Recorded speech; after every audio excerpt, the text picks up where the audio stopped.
Meus amigos e amigas, estamos aqui nos preparando para a reflexão sobre a liturgia desse domingo. Estamos aí acessando a live para ver se tudo funciona bem, para nós começarmos então esta nossa transmissão, ok? Já estou vendo aí algumas pessoas entrando na nossa comunicação. Queremos conversar um pouco sobre a liturgia deste domingo, ok? E como nós fazemos sempre, vamos começar rezando, pedindo a Deus a sua graça, a sua luz, a inspiração do Divino Espírito Santo. Em nome do Pai, do Filho e do Espírito Santo. Amém.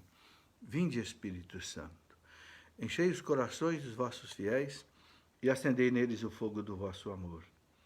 Enviai, Senhor, o teu Santo Espírito, e tudo será criado, renovareis a face da terra. Oremos, ó Deus, que instruíste os corações dos vossos fiéis, com a luz do Espírito Santo, fazei que apreciemos retamente todas as coisas segundo o mesmo Espírito e gozemos sempre da sua consolação.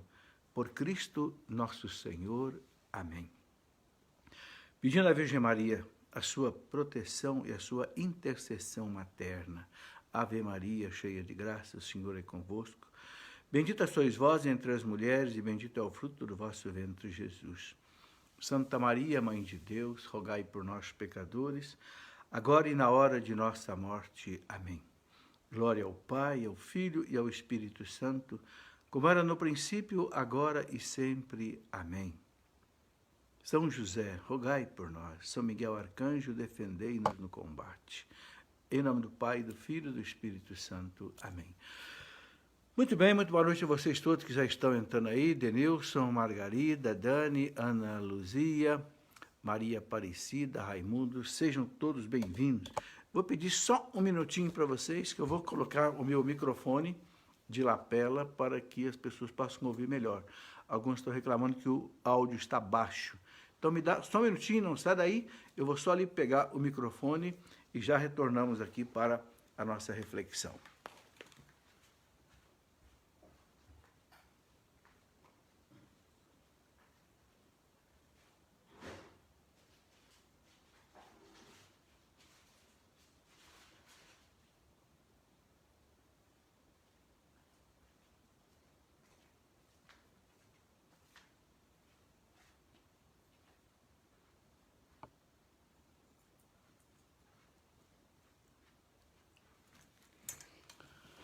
Muito bem, já estamos aqui colocando esse microfone de lapela e eu espero que com este microfone o áudio fique melhor para as pessoas que nos acompanham, ok? Muito bem, vamos comentar então um pouco sobre o Evangelho deste domingo, não só o Evangelho, mas toda a liturgia. Uma coisa muito importante de nós entendermos é que a liturgia de cada domingo, ela tem um sentido global. E é preciso que a gente compreenda esse sentido global para que a gente possa tirar, então, todo o ensinamento, todo o proveito possível, ok? Bom, nós estamos aí nesse quinto domingo da Páscoa, não é? A igreja não fala quinto domingo depois da Páscoa, é quinto domingo da Páscoa, porque até a ascensão de Cristo, são 6 domingos. Depois temos a Ascensão, tem a festa de Pentecostes, né? A igreja celebra a Páscoa, até a subida do Cristo para o céu na sua ascensão. Então, neste domingo de hoje, qual é o tema básico da liturgia? É uma reflexão sobre o mistério pascal no todo, ok?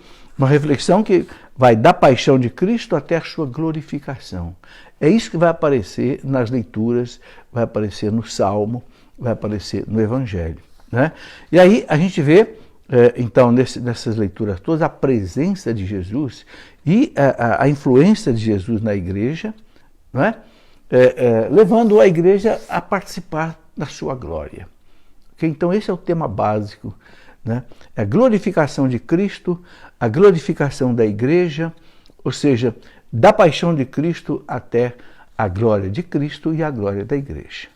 Bom, a gente vai ver que o Evangelho, ele fala do amor, né, como aquele legado mais importante que Jesus quis deixar para os seus discípulos, né? Amai-vos uns aos outros como eu vos amei. assim vocês vão ser meus discípulos. É o distintivo, é o logo, né? O logotipo do cristão, o amor. Então nós precisamos desdobrar um pouco esse amor. O que é esse amor que Jesus ensina? A primeira leitura coloca bem isso, e é uma leitura tirada ali do contexto da Santa Ceia. Evangelho de São João, capítulo 13, do versículo 31 até 35. A gente sabe que o Evangelho de São João, ele narra a Santa Ceia com riqueza de detalhes. São João usou 5 capítulos, do 13 ao 17, para narrar a Santa Ceia. Aí a gente então vai colocou durante a semana inteira um trecho, né? E hoje coloca mais um trecho onde mostra então a glorificação de Cristo e o que ele deixa como legado para os seus discípulos, né?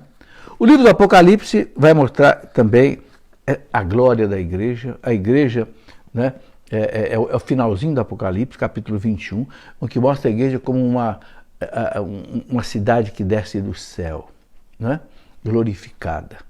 É o sinal dos tempos, a vitória do bem sobre o mal, a vitória da igreja, tudo mais, né? E vemos na primeira leitura dos Atos dos Apóstolos, capítulo 14, todo o trabalho que São Paulo vai fazer, não é? Por amor a Cristo, por amor aos irmãos, por amor à salvação dos irmãos. Então, tudo ligado, né, desse texto que vai da paixão de Cristo até a glorificação, o final dos tempos, e o reino de Deus que se implanta definitivamente no mundo, e o amor é o oxigênio desse reino. O amor é a vida desse reino. Então, esse é o contexto que nós temos, né, de hoje, tá bem? Eu quero começar aqui pelo Evangelho. O Evangelho é curto, é um trecho pequeno, mas profundo, né? Evangelho de São João, capítulo 13, do versículo 31 até 35. Aí diz assim, depois que Judas saiu do cenáculo, né, Jesus disse, agora foi glorificado o Filho do Homem. E Deus foi glorificado nele. O que significa isso? Quando Judas saiu para entregar Jesus, Jesus entendeu ali que a sua paixão estava decretada, estava assinada, né? E aí ele fazia perfeitamente a vontade do Pai. Por isso o Pai era glorificado e ele também glorificado. Olha o que ele diz, agora foi glorificado o Filho do Homem e Deus foi glorificado nele. O Filho do Homem é glorificado por quê? Porque ele oferece a Deus o melhor que ele podia oferecer. O máximo que a gente pode oferecer para Deus, que os santos ofereceram, foi o próprio martírio. É o máximo, né? Então Deus é glorificado por isso e a pessoa também é glorificada. Por isso que quando Cristo percebeu aquela definição, aquela determinação de Judas de entregá-lo, ele já sabia. Agora o Filho vai ser glorificado. Por quê? Porque deu ao Pai a maior satisfação de honra e glória que podia dar, a própria vida, o próprio holocausto, né? E o Pai é glorificado por isso. Se Deus foi glorificado nele, também Deus o glorificará em si mesmo e o glorificará logo. Quer dizer, isso, a minha paixão vai acontecer, e aconteceu logo no dia seguinte, né? Filhinhos, por pouco tempo eu ainda estou convosco. Já a Santa Ceia, ele sabia que no dia seguinte não estaria mais vivo. Eu vos dou um novo mandamento. Amai-vos uns aos outros como eu vos amei. Assim também vós deveis amar-vos uns aos outros. Nisto todos conhecerão que sois meus discípulos, se tiverdes amor uns aos outros. Então, isso é muito significativo, isso é muito forte. Eu vou deixar para fazer aqui uma reflexão sobre o amor, depois que a gente completar uma reflexão sobre as outras leituras, não é? Porque aí nós fechamos tudo que o Cristo quer colocar para os discípulos na Santa Ceia como o seu legado, a sua herança mais importante. Bom, a leitura do Apocalipse, né, que é a segunda leitura da missa, é do Apocalipse de São João, do capítulo 21, do versículo 1 até o versículo 5. Mostra o quê? Diz assim, eu, João, na visão do Apocalipse, né? Vi um novo céu e uma nova terra. Então, haverá um novo céu, haverá uma nova terra. Esse mundo não vai simplesmente desaparecer, não. O Catecismo da Igreja, no parágrafo 1047, o Catecismo da Igreja fala que o mundo será transformado. Transformado. Não é acabado. Assim como o nosso corpo vai ser transformado, porque ele foi ferido de morte pelo pecado original, né? Nossa inteligência ficou prejudicada, o nosso corpo, a nossa liberdade, a nossa vontade. Deus vai refazer o nosso corpo com um corpo novo, né? Na ressurreição do último dia, quando Cristo voltar, o mundo também. Não sabemos como, a igreja fala no catecismo, não sabemos como é que vai ser essa transformação e nem como será essa transformação e nem quando será essa transformação. Só Deus sabe. Mas fala então de um novo céu e uma nova terra. É o reino de Deus implantado definitivamente na história. Esse reino que o Cristo inaugurou, mas que ele é escatológico, quer dizer, ele só vai acontecer no final dos tempos. Então diz aqui, pois o primeiro céu e a primeira terra passaram. Assim como o nosso corpo vai passar, teremos um corpo novo, o primeiro céu e a primeira terra passaram. E o mar já não existe, né? Vi a cidade santa, aí é a imagem da igreja. Vi a cidade santa, a nova Jerusalém. Essa nova Jerusalém é a igreja, a esposa de Cristo, né? Que descia do céu de junto de Deus, vestida qual esposa enfeitada para o seu marido. Então, a igreja é a esposa de Cristo. Né? João então vê a igreja descendo do céu assim, como uma Jerusalém celeste. Por que desce em forma de uma cidade? Porque a cidade de Jerusalém sempre foi, a Sião, sempre foi símbolo da igreja, né? Porque a igreja é uma sociedade humana também, então a sociedade humana vive numa cidade. Por isso que a Jerusalém é uma imagem, né, da igreja. Bom, ele vê essa esposa descer do céu, a esposa do Cristo, ornada para ele, né? Essa imagem da igreja como esposa de Cristo é muito importante, porque Deus sempre mostrou o seu amor à humanidade através do matrimônio, do casamento, né? No Antigo Testamento era Javé e Israel. Javé que escolhe Israel como a sua esposa. Entre todos os povos, todas as nações, Deus escolhe Israel. Não é? E Deus ficava furioso quando Israel o traía. Ia adorar os deuses falsos, né? Os Baals, os Aserás, os Moloque lá dos filisteus, dos amorreus, dos jebuseus. Né? Deus ficava uma fera. Os profetas diziam, né? Israel, você é como uma mulher adúltera que vai se prostituir nos lugares altos. E Deus castigava o seu povo para corrigir, né? Não por maldade, não para quebrar a aliança com o seu povo, porque essa aliança é definitiva, é eterna, mas para corrigir. Então Deus permitia que o seu povo fosse para o exílio da Síria, 722 anos antes de Cristo, depois o exílio da Babilônia, 590 anos antes de Cristo, e aquele povo sofreu no exílio da Síria, da Babilônia, mas quando voltou purificado. Está aí. Né? Por quê? Porque Deus ama a sua esposa, que é o seu povo. E no Novo Testamento, agora Deus se faz presente em Jesus Cristo. Como diz São Paulo, ele é a imagem do Deus invisível, o esplendor da sua glória. E o Cristo, então, ele desposa a igreja. Assim como Javé despojou Israel, um povo só, Cristo agora desposa toda a igreja, toda a humanidade que vem a ele, que o aceita. Né?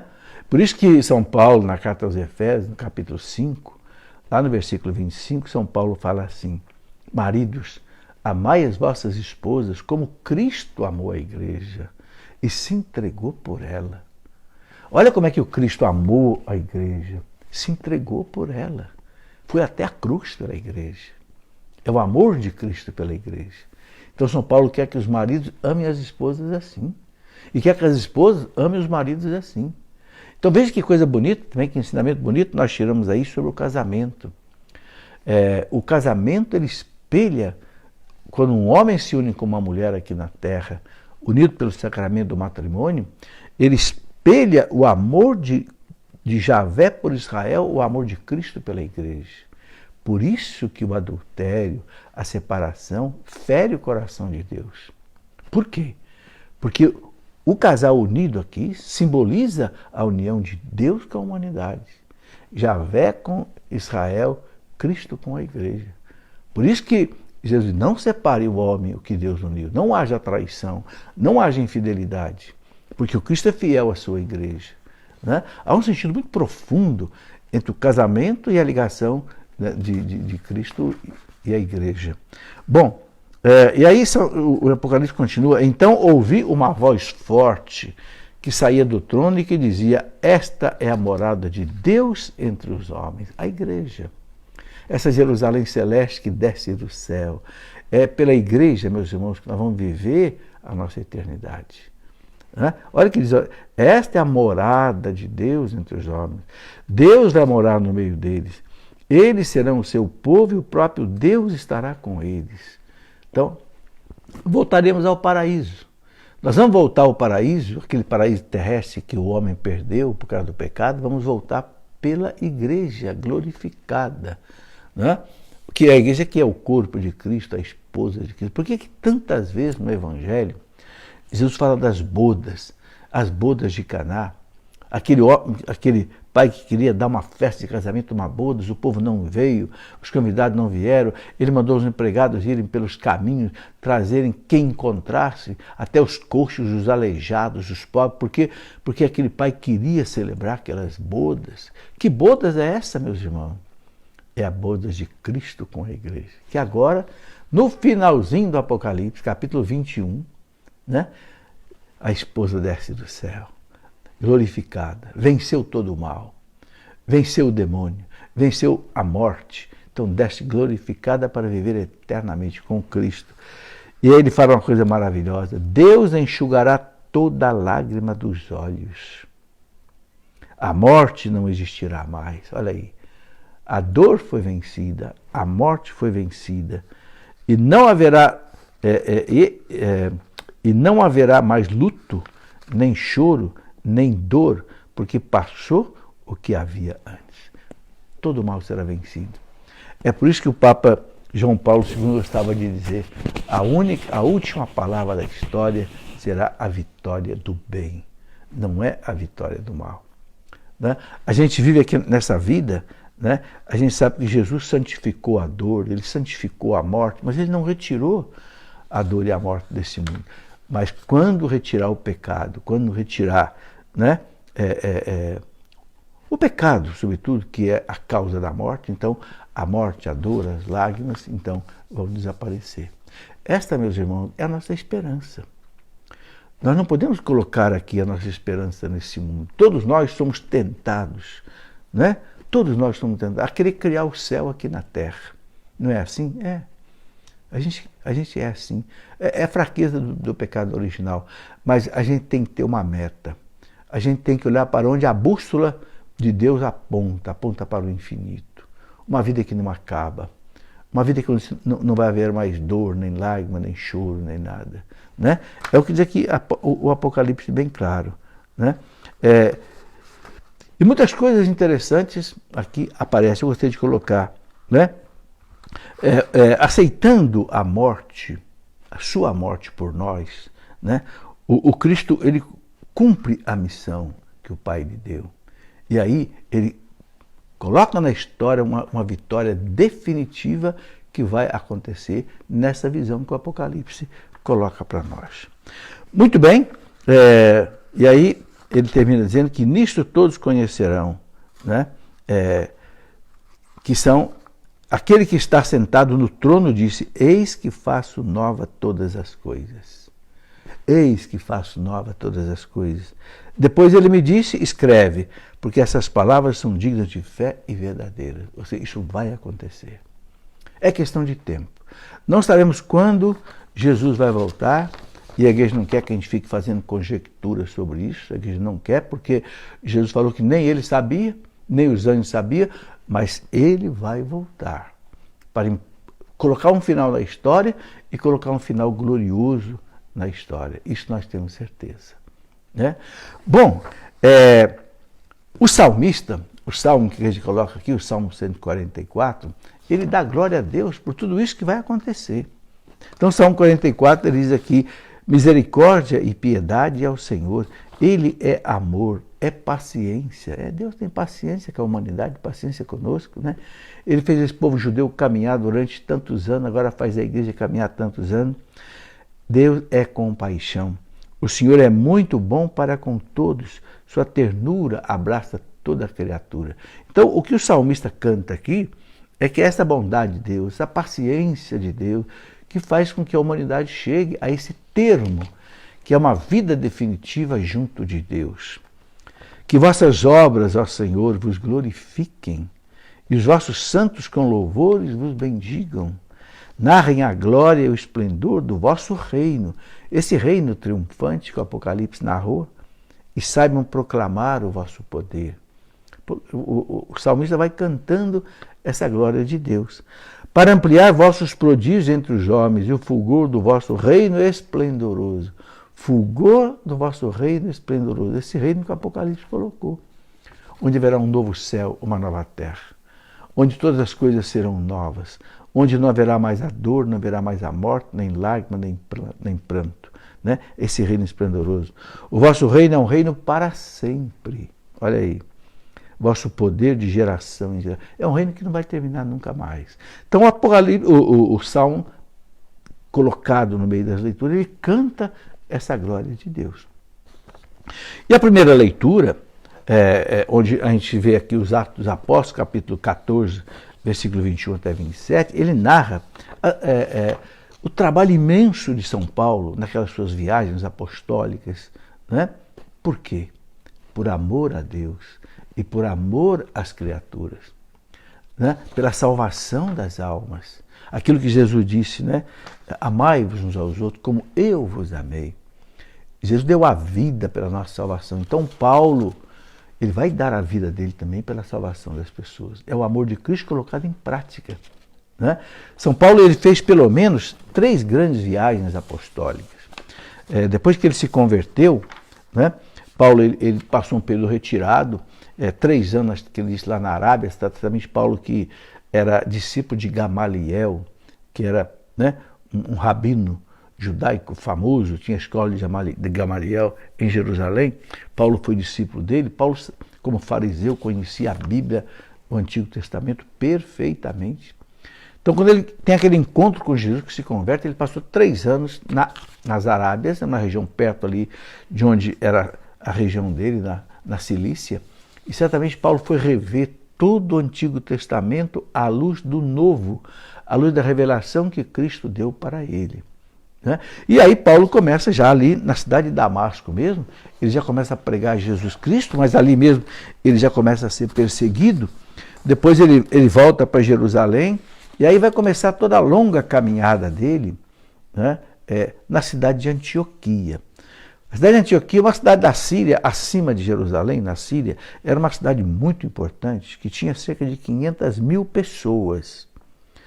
Era uma província romana, ali da Ásia, muito importante. Então, Pedro foi para lá e ali fundou a primeira comunidade cristã fora de Jerusalém, Antioquia, cidade importantíssima da época. E Paulo ali ele começou o seu trabalho. Ele e Barnabé. Barnabé, que era ali, era primo dele, começaram o trabalho. E aí começaram as viagens apostólicas. Então, só para ter um panorama rápido dessas viagens, para a gente ver como Paulo trabalhou, como ele sofreu, como ele amou a Deus e amou as pessoas. Né? A primeira viagem dele, acompanhando de Barnabé e de São Marcos, né?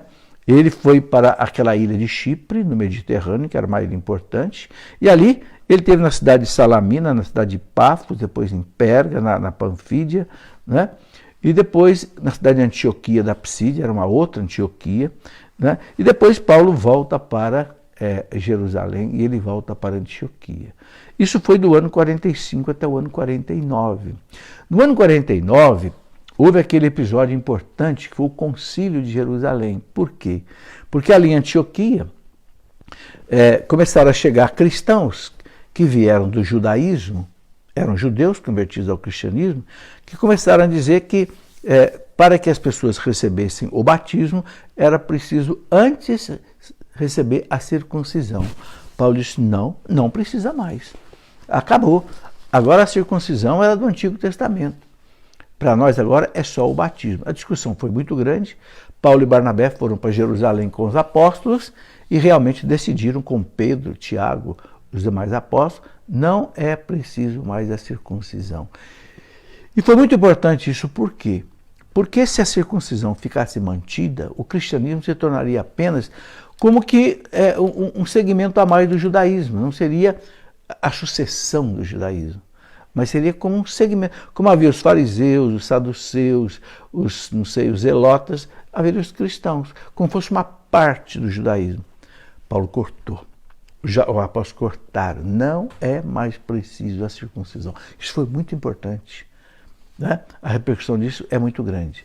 Bom, Paulo volta para Antioquia, depois que ele teve essa conversa toda em Jerusalém, e ele parte para a segunda viagem. Na segunda viagem, ele foi acompanhado por Silvano, que era um outro discípulo dele, né? E passou por várias cidades ali, hoje região da Turquia, cidade de Derbe, Listra, né? Onde ele converteu São Timóteo, Timóteo passou a acompanhá-lo ali, né? Depois ele passou na cidade de Icônio e Antioquia. Ou seja, Paulo voltava às comunidades, né? Um trabalho incessante, foi perseguido muitas vezes, foi flagelado muitas vezes, né? Foi preso várias vezes, né? Ele fala não sei quantas vezes foi flagelado. É aquele amor que Cristo colocou para os apóstolos na Santa Ceia. Amai-vos uns aos outros como eu vos amei. Ele fala como é que ele nos amou? Até a cruz. Ele fala, ninguém tem amor maior do que aquele que dá a vida pelos seus amigos. Paulo dá a vida. É isso que a igreja quer mostrar com essa primeira leitura. Né? Depois Paulo faz a terceira viagem dele, que é do ano 53 até 58, onde agora ele estica a viagem. Não só ele vai à ilha de Chipre, sobe para o continente ali nessa região da Turquia de hoje, mas agora o Paulo vai lá mais para o ocidente, aí vai para a Grécia, vai em Atenas, né? Aí vai em Corinto, que é perto de Atenas, aí depois ele sobe para a Macedônia, né? Para a região de Filipos, de Colossos, né? E segundo a tradição, Paulo chegou até a Espanha. É uma coisa maravilhosa, né? E aí, lá por volta do ano 62, 60, ele foi preso, né? Por causa da perseguição terrível que ele sofria dos judeus, porque os judeus não queriam abrir o cristianismo para o mundo inteiro, achava que a revelação era só para eles, não se abriram, e por isso perseguiam Paulo tremendamente. Paulo apelou para César, porque Paulo era cidadão romano. Uma coisa muito interessante a gente compreender. Paulo era brilhante, porque como ele nasceu numa cidade que falava o grego, né? Cidade de Tarso, falava-se o grego, mas era uma província romana. Então ele sabia o grego e sabia o latim, mas como ele era filho de judeus, ele sabia o hebraico. Olha que coisa maravilhosa. Paulo falava o hebraico, o grego e o latim. Por isso que Paulo faz essa pregação universal que São Pedro não fez. Por quê? Porque Pedro não sabia o grego, não sabia o latim como Paulo. Paulo vai em Atenas, ele prega em grego no Areópago, no centro dos maiores filósofos do mundo da época, em Atenas. Ali ele prega Jesus Cristo no Areópago, né? Naquele local da discussão dos filósofos. Né? Em Roma ele vai usar o seu latim, e em Jerusalém, Antioquia, vai usar o hebraico. Que coisa impressionante. E tinha cidadania romana, porque o pai tinha comprado a cidadania romana. Isso é muito importante, porque Paulo tinha então um passaporte romano. Ele podia navegar em qualquer navio romano, podia entrar em qualquer cidade romana, porque Roma era a dona do mundo, toda a volta do Mediterrâneo. Bom, depois aí Paulo foi preso, né? E depois acabou sendo morto na perseguição de Nero. a partir do ano 64, e Pedro e Paulo foram decapitados, Pedro crucificado no ano de 67. Bom, o que a igreja quer mostrar para nós com essa primeira leitura? Quer mostrar exatamente isso, né? Com que amor Paulo amou Jesus e amou as pessoas, buscando a salvação das pessoas, né? Era tudo que Paulo queria, buscar a salvação delas, né? Bem, e aí a gente vê toda a tribulação de São Paulo, e ele fala que para entrar no reino de Deus é preciso passar realmente por muitas tribulações. Ele fala isso nos Atos dos Apóstolos. Mas, pelo amor que ele tinha às comunidades, a gente percebe tudo isso, né? Agora eu gostaria de voltar um pouquinho no Evangelho, porque o Evangelho tem aqui duas coisas muito importantes para nós hoje, que a gente não pode deixar passar, eu penso ser uma reflexão, né? A primeira coisa que nós já vimos aqui, né, é que Jesus percebeu que quando Judas o entregou, né, ele diz: agora o Filho do Homem vai ser glorificado, e o Pai também, porque ele presta ao Pai o maior culto possível, que é o culto da própria vida. Não há culto maior que a gente possa prestar a Deus, como o martírio, por exemplo. Embora exista o martírio também, que Santo Agostinho fala, né? Tem dois tipos de martírio: o martírio da espada e o martírio da paciência. O martírio da paciência é a pessoa que trabalha para Deus a vida inteira. Quantos e quantos santos, né? Vimos agora aí, a nossa querida irmã Dulce vai ser canonizada. Viveu o martírio da paciência. Entregou a sua vida a Deus pelos pobres, como Madre Teresa de Calcutá.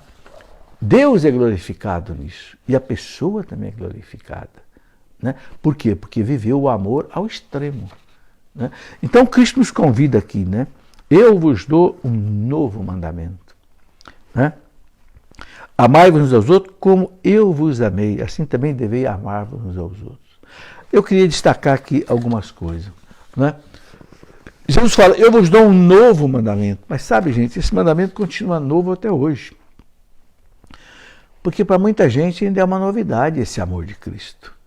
Muita gente não entendeu ainda, muita gente não vive esse amor de Cristo ainda. Nós mesmos, todos nós temos dificuldade de viver esse amor de Cristo.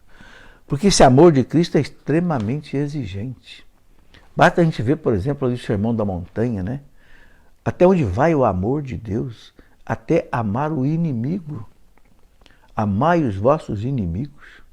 Orai por aqueles que vos amaldiçoam, vos perseguem. Quem de nós vive isso? Não é? Por que o amor de Cristo é tão exigente assim? Porque, sabe, meus irmãos, a medida do amor não é a medida do amor humano, é a medida do amor divino.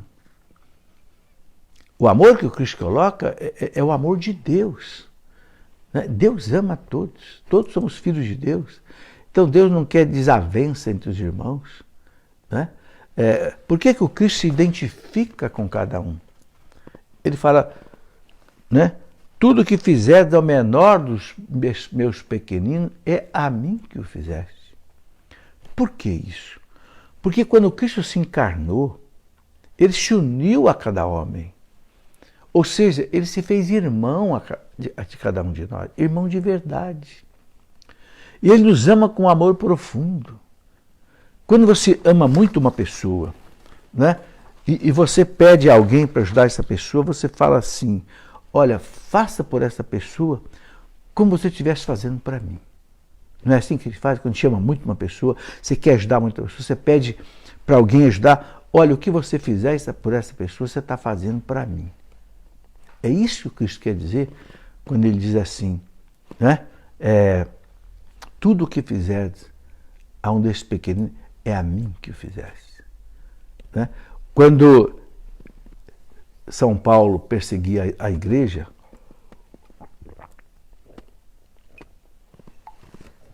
e quando Jesus encontrou Paulo lá naquele caminho de Damasco, né?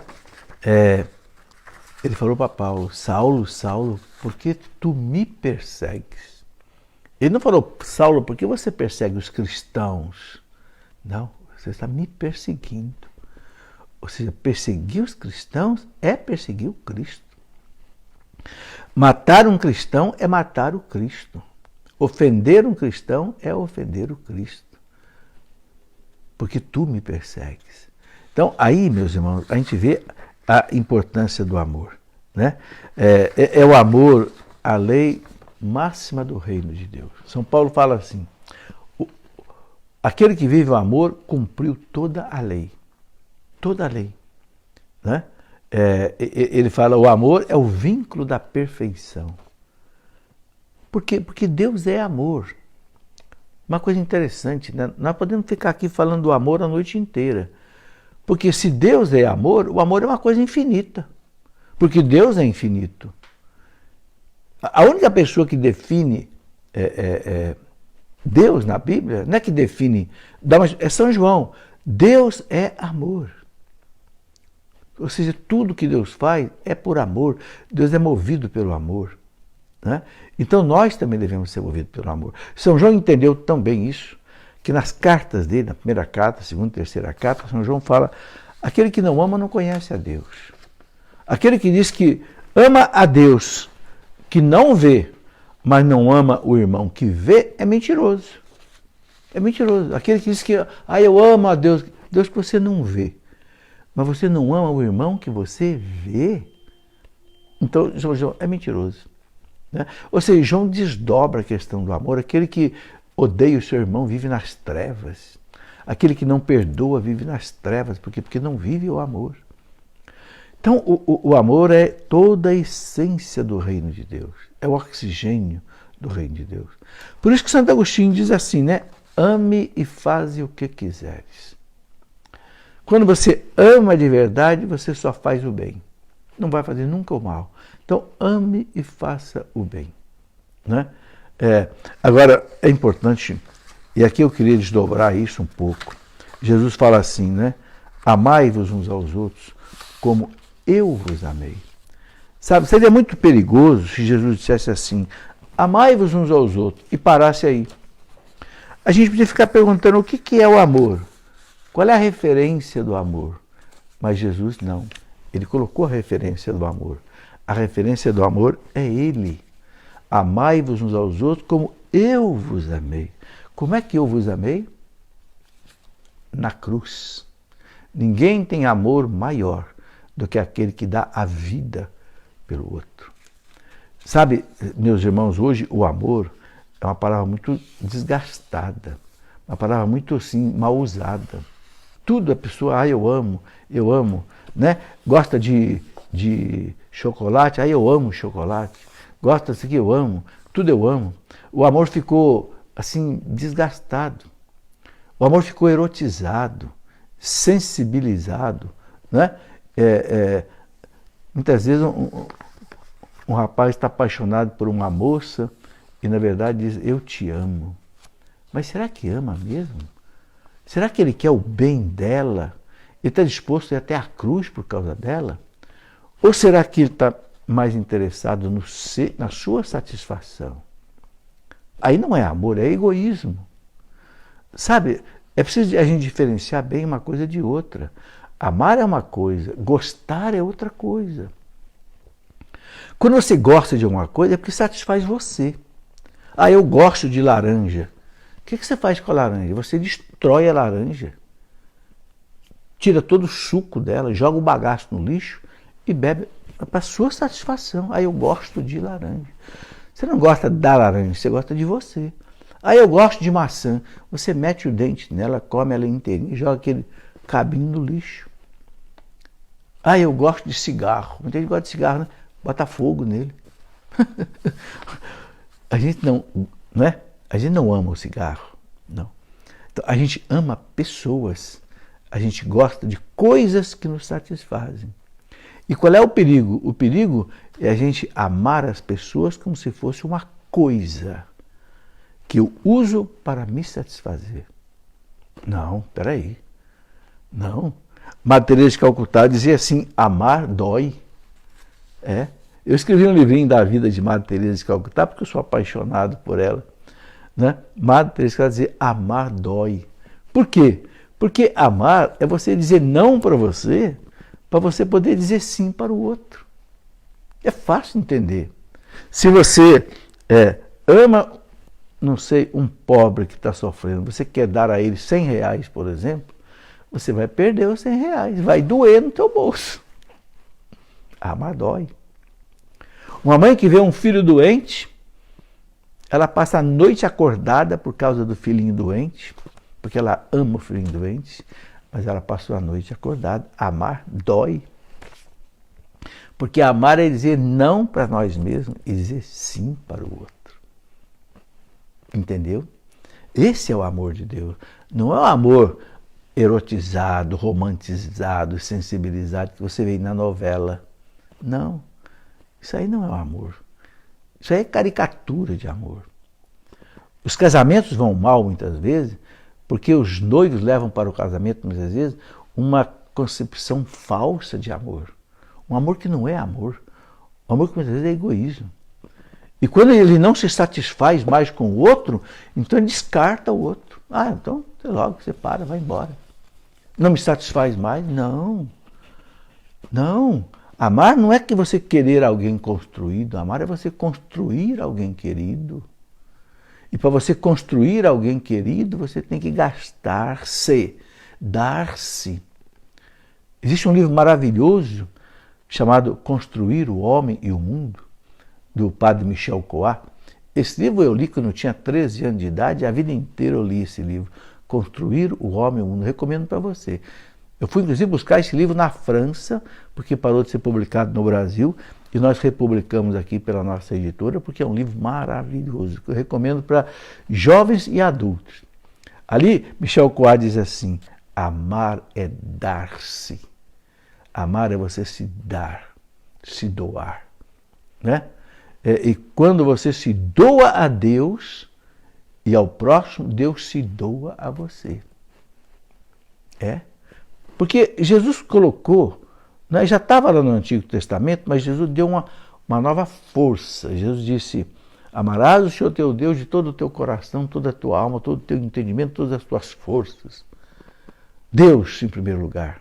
Deus, né, acima de todas as coisas. Né? Deus em primeiro lugar, como dizia São Bento, Deus acima de tudo. Né? E amar o próximo como a mim mesmo. Amar o próximo como a mim mesmo. Então, ali está a lei e os profetas. Amar a Deus. Né? Não colocar nada acima de Deus. É o primeiro mandamento, amar a Deus sobre todas as coisas. E o próximo como a nós mesmos. Um dia perguntaram para Jesus, mas quem é o meu próximo, né? E Jesus contou aquela história do samaritano, do bom samaritano. Isso serve muito para nós hoje também. O bom samaritano. Essa que é um samaritano. O samaritano era inimigo dos judeus. Mas o samaritano viu um judeu caído. E ele foi lá socorrer o judeu. O inimigo. É onde Jesus diz, amai os vossos inimigos. Olha que Jesus falou, passou um sacerdote, viu o cara lá machucado, gemendo, assaltado, foi embora. Passou um levita era a tribo de onde saíam os sacerdotes, viu e foi embora. Aí passou um samaritano, que era inimigo do judeu, foi lá e socorreu o judeu. Pegou o inimigo, colocou no cavalo dele, levou lá para uma pousada, mandou tratar dele, disse, olha, cuida dele, na volta eu pago o que eu ainda tenho que pagar. Então, o que Jesus está mostrando para nós aí? Muitas coisas, mas uma delas que eu entendo daí é o seguinte, quem é o meu próximo que eu tenho que amar? Vendo Jesus nele, é aquele que está caído na minha frente. Aquele homem estava passando pelo caminho, viu aquele homem caído ali, gemendo ali, esse é o meu próximo. Aquele que bate na tua porta, pedindo um conselho, pedindo uma ajuda, ou telefona para você. Não sei, você vai cada um de nós, para cada um de nós, Deus manda alguém necessitado. Os próximos mais próximos, os teus filhos, a tua esposa, o teu marido, esse é o próximo, mais próximo que a gente precisa amar. Né? Amar com toda a alma, com todo o coração, vendo neles o Cristo. Eu queria diferenciar aqui duas coisas. Uma coisa é a caridade cristã, outra coisa é filantropia. A filantropia é fazer o bem, é bonito, mas a caridade cristã vai além disso. A caridade cristã é fazer o bem por quê? Porque eu vejo Cristo na pessoa que sofre. Viu a diferença? O que fizeres ao menor dos meus pequeninos, é a mim que o fazeis. Então, não é a gente apenas fazer o bem, mas fazer o bem porque Cristo está ali naquela pessoa que sofre. Né? Bom, outra coisa que eu gostaria de lembrar é o seguinte. São Paulo, ele fez questão de como que desdobrar pedagogicamente o que é o amor. Eu acho que ninguém fez isso tão bem como São Paulo. Na primeira carta aos Coríntios, no capítulo 13, já que o evangelho de hoje é sobre o amor, né? Amai-vos uns aos outros como eu vos amei, para a gente entender um pouco melhor o que é esse amor de Deus, que nós todos temos que ir lutando por ele. Todos nós somos falhos no amor. Não vou jogar pedra aqui em ninguém não, porque eu também tenho as minhas falhas, mas nós temos que ir lutando cada dia mais para aprender o que é o amor e viver o que é o amor. E o amor é que nos vai levar para o céu. O amor é que nos faz felizes nesta vida. Porque amar faz bem. Fazer o bem faz bem. Então, aqui na primeira carta aos Coríntios, capítulo 13, São Paulo, a partir do versículo 4, São Paulo fala assim, o amor é paciente. Está aí. Será que a gente é paciente? Paciente com a gente mesmo, com os nossos erros. Paciente com as pessoas. Aquela pessoa que às vezes irrita a gente, aquela pessoa que às vezes é chata. Será que a gente já perde a linha, a gente já xinga, ofende, maltrata? Cristo está ali também na pessoa. Então o amor é paciente. Minha mãe dizia, é a paciência que leva a gente para o céu. O amor é paciente, paciente na dor, paciente nas contrariedades, paciente nas aflições, paciente com as pessoas até que não gostam da gente. Né? O amor é paciente. Né? Veja como é que amar dói, como dizia a Madre Teresa. Né? Ela fala, o amor, São Paulo fala, o amor é bondoso. O amor é bom, o amor só deseja o bem, só pensa o bem, só quer o bem. O amor não deseja o mal, o amor não tem inveja, não tem ciúme, não quer que o outro se machuque. Né? O amor é bondoso. Ele fala, não tem inveja, não tem inveja. A inveja é você ver o outro melhor do que você e você fica se sentindo mal. Nossa, ele tem aquela casa que eu não tenho, tem aquele carro que eu não tenho, tem aquilo que eu não tenho. E você fica, às vezes, meio que torcendo para o outro se quebrar. É inveja. É coisa do demônio a inveja. Santo Agostinho dizia que a inveja é uma das maiores armas do demônio.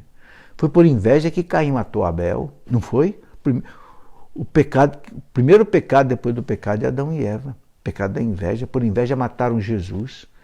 Por inveja, os irmãos de José do Egito venderam o irmãozinho para o Egito. Por inveja, porque José do Egito tinha aquelas visões que os outros não tinham. O amor não tem inveja. O amor não é orgulhoso.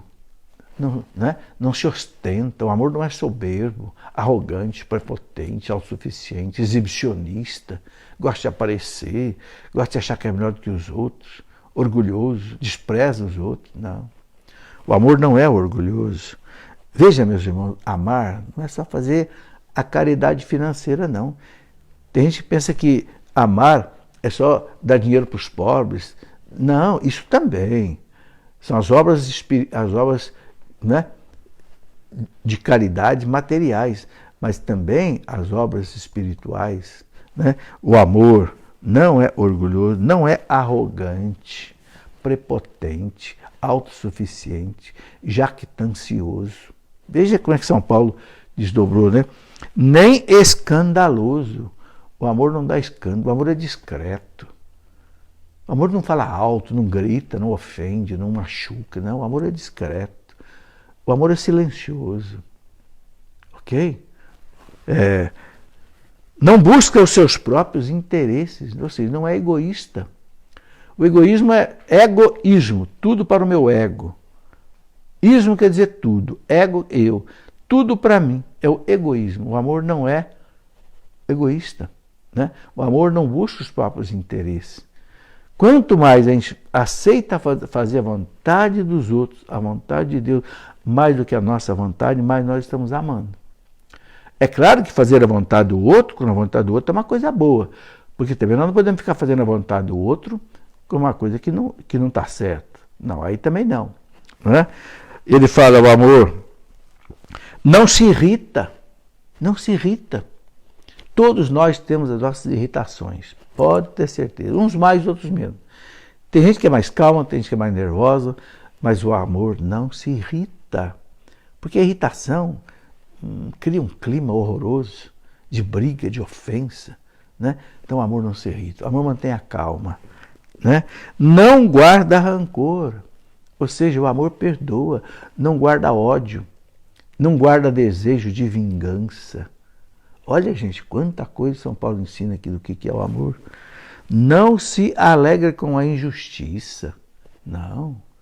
De jeito nenhum. Aquilo que é errado, roubo, maledicência. Não. Mas se rejubila com a verdade. O Catecismo da Igreja fala que a salvação está na verdade. Jesus, eu sou a verdade. Se rejubila com a verdade. Tudo desculpa. Tudo desculpa. Não fica ofendido por qualquer coisa, não. Sabe, tem gente que é melindrosa, não pode falar qualquer coisa, a gente já fica, sabe, assim, sentindo mal. Não, tudo desculpa. Tudo desculpa. Todos nós erramos. O marido erra, a mulher erra, um tem que desculpar o outro. Tem que aprender a pedir perdão, mas tem que aprender a perdoar. O amor tudo desculpa, tudo crê. O amor acredita em Deus, acredita na igreja, acredita nos sacramentos, acredita na beleza das coisas, né? Tudo espera. O amor tem esperança. O amor não, né? Ele não se cansa de lutar. Ele fala, tudo suporta. O amor não acabará jamais. São Paulo fala que as línguas desaparecerão, né? As orações de línguas, a profecia, tudo vai passar, até a fé e a esperança não vai ser mais necessária, mas o amor não passará. Né? Olha o que ele fala aqui, né? A caridade jamais acabará, as profecias desaparecerão, o dom das línguas cessará, o dom da ciência findará, a nossa ciência é parcial. Né? Quando chegar o que é perfeito, o imperfeito desaparecerá. Né? E aí ele fala bem claro, por ora subsistem a fé, a esperança e a caridade, as três, porém a maior delas é a caridade, é o amor. Né? Caridade e amor é a mesma coisa. Né? A caridade ficou muito identificada em fazer o bem material, mas a caridade, o amor, vai muito além de apenas fazer o bem material, tem o bem espiritual. Tem as obras de misericórdia espirituais e tem as obras de misericórdia materiais. Tudo aí está envolvido no amor. Bom, para terminar a nossa reflexão de hoje, que já vai longe, eu quero lembrar também o seguinte, né? Que Santo Agostinho dizia assim, quando a gente sofre por amor, a gente não sofre. E se sofre, a gente ama o sofrimento. Não sei se você entendeu. Santo Agostinho fala assim, quando se ama, não se sofre. Uma mãe que ama seu filho, passa a noite acordada por causa do filho. Quando se ama, não se sofre. Mas se você sofre, você ama até o sofrimento. Porque esse sofrimento é fruto do amor. Bonito que Santo Agostinho diz. E eu quero terminar colocando o seguinte, que o amor também é exigente. O amor não é bonzinho. Amar não é ser bonzinho, não. Não. Quando seu filho está muito doente, pequenininho, você leva lá na farmácia, segura ele aqui no braço e o farmacêutico dá uma injeção no bumbum dele. E ele grita e chora aqui no seu ouvido. Por que você faz isso? Porque você ama. Você não quer que ele morra. Não quer que ele fique doente. Tá certo? Então, o amor é exigente. O amor não é só passar a mão na cabeça, não. Opa! Né? Você educa seu filho, manda seu filho para a escola que ele não gosta de ir, põe ele para fazer tarefa que ele não gosta de fazer, ele quer só brincar. Por quê? Porque você o ama. Né? Põe de castigo quando ele erra. Quem ama, corrige. Né? O livro do Eclesiástico, no capítulo 30, fala isso. O pai que ama o filho corrige o seu filho, para que não chore por causa dele mais tarde. Né? Não lhe deixe toda a liberdade na juventude. Não. Não feche os olhos às suas extravagâncias. Não. Ok? Então, o amor também ele é exigente. Deus é exigente conosco. Deus é exigente conosco. Tem que ser. Por quê? Porque se nós não formos corrigidos, a gente vai pelo mau caminho. A gente vai para o inferno. Então Deus corrige. Muitas vezes Deus permite o sofrimento na nossa vida para a gente acordar.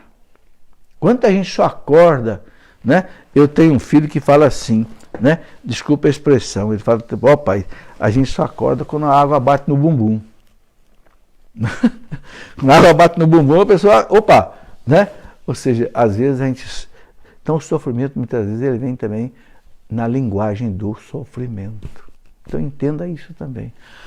É muita coisa, né? Para a gente falar de amor, é muita coisa, mas eu já falei muito, né? Acho que já deu para a gente meditar bastante. Agradeço vocês que me acompanharam, agradeço a paciência de vocês até agora, quase uma hora me ouvindo, mas eu quero dizer a vocês o seguinte, eu preparo essas lives muito bem, sabe? Eu uso 3 bons manuais, né? Um da Espanha, da Universidade de Navarra, do Opus Dei, um outro aqui do Brasil também, mas para que vocês possam receber, não é o que eu quero, não. Não, é o que a igreja nos ensina. Essa é a minha preocupação. Eu não tenho nada para ensinar para ninguém. O que eu tenho para ensinar para os outros é que eu aprendi com a igreja. A igreja não erra, eu erro. Ok? Então tá aí. Eu quero concluir, né, num momento de oração com vocês, pedindo ao Senhor que nos ensine a amar. É tão difícil amar, né? Nós somos tão pecadores, nós somos tão imperfeitos, nós somos tão fracos, né? A gente sabe que a gente só pode amar com o amor de Deus. Então, Senhor Jesus, nesta noite, encerrando essa reflexão, eu quero pedir para mim, quero pedir para todas as pessoas que me acompanham até agora, a graça, Senhor, de poder amar. Amar como o Senhor amou, né? Viver como o Senhor viveu, sentir o que o Senhor sentia, né? Como dizia o Padre Zezinho, fazendo o bem. Sabemos, Jesus, que é preciso a Tua graça, porque é muito difícil viver a exigência do amor que o Senhor coloca. Amar até o inimigo, né? Não ter ódio, não ter desejo de vingança de nada, tudo perdoar, tudo, né, compreender. Dá-nos, Senhor, nesta noite a graça de amar, Senhor, como o Senhor amou. Porque esta sabemos que é a sua vontade. E a vós, Virgem Santíssima, nossa mãe, a senhora que é a nossa mãe espiritual, nossa guia, a senhora que viveu perfeitamente esse amor de Deus, intercede por nós. Intercede diante do teu Filho, Mãe Santíssima, para que nós tenhamos a graça de amar como Jesus amou. E eu quero pedir também a São José, pai de Jesus, que viveu para Jesus, viveu perfeitamente o amor. São José, interceda por todos nós. Vós que sois o pai da igreja, o pai de cada um de nós, ora por nós. Ave Maria, cheia de graça, o Senhor é convosco. Bendita sois vós entre as mulheres, e bendito é o fruto do vosso ventre, Jesus. Santa Maria, Mãe de Deus, rogai por nós, pecadores, agora e na hora de nossa morte. Amém. Glória ao Pai, ao Filho e ao Espírito Santo, como era no princípio, agora e sempre. Amém. Em nome do Pai, e do Filho, e do Espírito Santo. Amém. Muito boa noite, meus amigos e minhas amigas, né? Tenham todos um bom e santo domingo na graça de Deus.